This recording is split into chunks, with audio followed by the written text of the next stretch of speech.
अस्सलाम वालेकुम to everyone, welcome back to another video. तो आज हम लोगों ने क्लास 6 का चैप्टर नंबर क्लास 8 का चैप्टर नंबर जो 6 पढ़ाना था उसमें केमिकल बॉन्ड के बारे में हमने पढ़ा है। केमिकल बॉन्ड क्या होता है। तो फर्स्ट उन्होंने बताया हुआ है इसमें कि उन्होंने कहा है कि जितने भी एटम्स हैं except noble gases can not exist independently.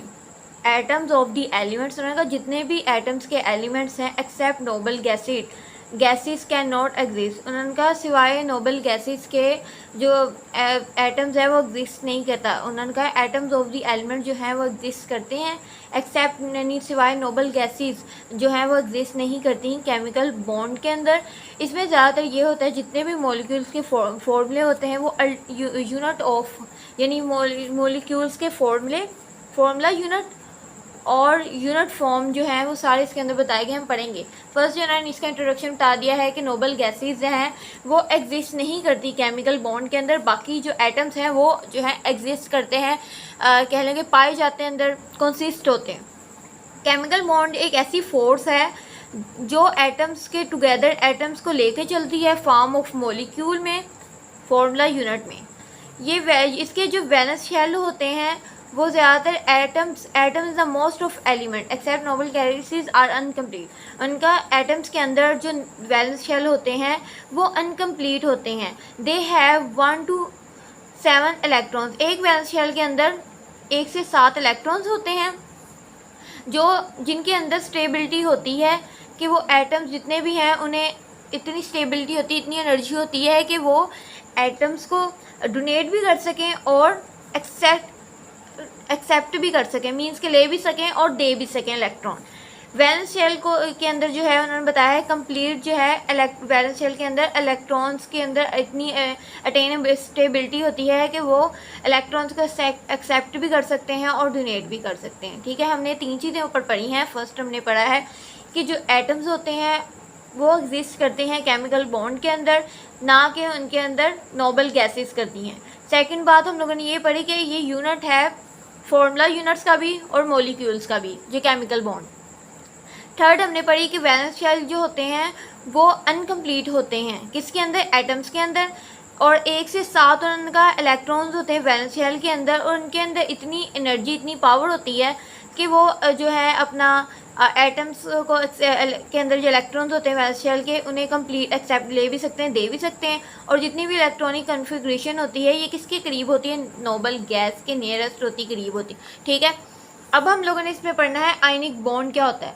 Ionic bond जो एक होता है वो कहाँ मुकम्मल तौर पे पाया जाता है, इलेक्ट्रॉन और इलेक्ट्रॉन्स में ट्रांसफ़र मुकम्मल तौर पे ट्रांसफ़र किया जाता है एक एटम से दूसरे एटम की तरफ, means one atom to another atom की तरफ। उन्होंने कहा है आयनिक जो आयनिक बॉन्ड है वो इलेक्ट्रॉन ट्रांसफ़र करते हैं इलेक्ट्रॉन को मुकम्मल तौर पे एक एटम से दूसरे एटम की तरफ। इन डूइंग, इसके होने के दौरान जो एटम्स हैं वो लॉस करते हैं अपना एक इलेक्ट्रॉन किसके दरमियान, पॉजिटिव चार्ज जो है वो केटाइन, और जो है एटम्स हैं वो गेन करते हैं इलेक्ट्रॉन किसके become of negative charge anion, यानी कि टाइन के अंदर पॉजिटिव चार्ज लेता है और नाइन के अंदर नेगेटिव चार्ज लेता है। इसके अंदर इलेक्ट्रोस्टैटिक फोर्स होती है जो जिसकी अट्रैक्शन होती है, और ये बाद में जो है डिवेल्प क्या करते हैं केटाइन और अनाइन, यानी इलेक्ट्रोस्टैटिक फोर्स की जब अट्रैक्शन होती है तो एटम्स के अंदर एक डेवलपमेंट होती है जो टाइन और अनाइन के दरमियान इलेक्ट्रोस्टैटिक फोर्स होती है वो डिवेल्प कर जाती है जब इनका पॉजिटिव और नेगेटिव चार्ज होता है। इस फोर्स के अट्रैक्शन में जो केटाइन है और अनाइन है इनके जो यूनिट्स होते हैं वो मिल जाते हैं आपस में। इस फॉर्मूला यूनिट को हम लोग कहते हैं आयनिक बॉन्ड कहते हैं। तो आप लोग ये पढ़ सकते हैं the electrostatic force of attraction is develop. Electrostatic force की अट्रैक्शन केटाइन और अनाइन के दरमियान जो डेवलप है बढ़ती है, तो इस फोर्स की अट्रैक्शन को हम केटाइन और अनाइन के मिलने के यानी प्रोसीजर को फॉर्मूला यूनिट से आयनिक बॉन्ड कहते हैं। ठीक है, उसके बाद हम लोगों ने पढ़ना है कि इनमें जो एटम्स होते हैं उनके मेटल्स में 1 से 3 इलेक्ट्रॉन्स होते हैं। वैलेंस शेल के अंदर 1 से 3 इलेक्ट्रॉन्स होते हैं और उसके अंदर इतनी स्टेबिलिटी होती है कि अपना इलेक्ट्रॉन जो है वो लॉस भी कर सकता है वैलेंस शेल के अंदर और पॉजिटिवली चार्ज भी कर सकता है। जितने भी एटम्स होते हैं उनके अंदर नॉन मेटल्स होते हैं 5 to 7 इलेक्ट्रॉन्स उनके वैलेंस शेल के अंदर, और इस ऑर्डर में जो अटेन स्टेबिलिटी इनके अंदर होती है कि ये अपना इलेक्ट्रॉन ले भी सकते हैं और नेगेटिवली चार्ज जब इनके अंदर होता है तो अपना इलेक्ट्रॉन जो है गेन इलेक्ट्रॉन यानी लेते हैं वैलेंस शेल के अंदर।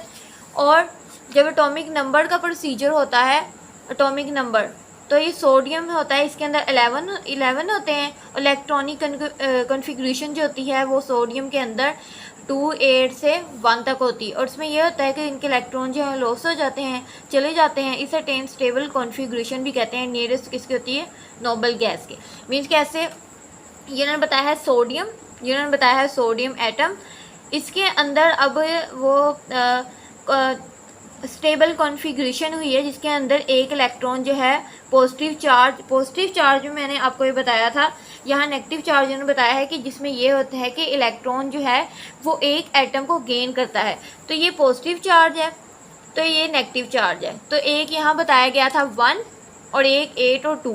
अब ये जो 1 है ये नेगेटिव चार्ज यानी इलेक्ट्रॉन के पास एक 1 चल गया। इलेक्ट्रॉन जो होते हैं नेगेटिव चार्ज वो गेन करते हैं और ये मीन्स कि सोडियम ने अपना एक इलेक्ट्रॉन जो है वो लॉस कर दिया। इसकी वजह से वैलेंस शेल के अंदर और दूसरी तरफ एटॉमिक नंबर सोडियम का था वो उसने लॉस ऑफ एक इलेक्ट्रॉन करने के बाद इसके अंदर कितने रह गए?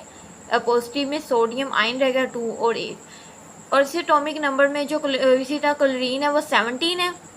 इसकी इलेक्ट्रॉनिक कॉन्फ़िगरेशन देख लें 2 8 7, तो इसमें भी एक जो है वो लॉस होगा। इसमें कितने हुए हैं? एक्सेप्ट एन इलेक्ट्रॉन, इसने एक्सेप्ट इलेक्ट्रॉन किए हैं सोडियम एटम के कितने? नेगेटिवली चार्ज के अंदर और क्लोराइड आयन, और इससे अटेन स्टेबल कॉन्फ़िगरेशन हुई है।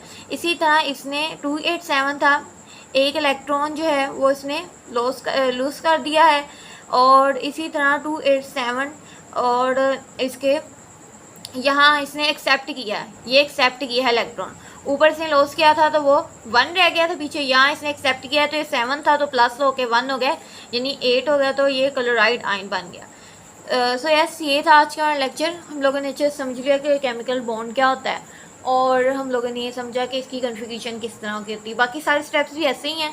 तो नेक्स्ट वीडियो में हम लोग पढ़ेंगे। अगर आपको मेरी वीडियो अच्छी लगी हो तो मेरी वीडियो को आपने ज़्यादा लाइक करना है, शेयर भी करना है और मास्टर चैनल को ज़्यादा सब्सक्राइब भी करना है। Keep supporting, keep loving, lots of love and अल्लाह हाफिज़।